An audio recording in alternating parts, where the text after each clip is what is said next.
Vai jaunie likuma grozījumi palīdzēs dzīvniekiem?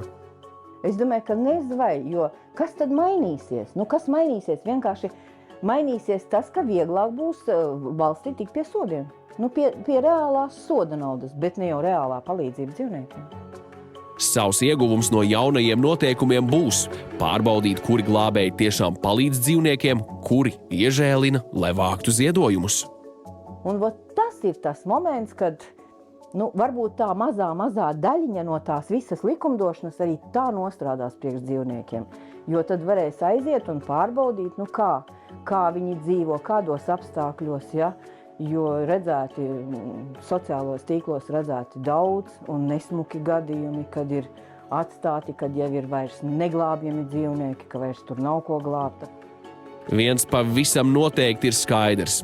Jaunie noteikumi jau pavisam drīz stāsies spēkā, jo līdz jaunajam gadam atlicis tikai mēnesis. Kā tas ietekmēs dzīvnieku glābšanu, to skaidrosim nākamajos raidījumos.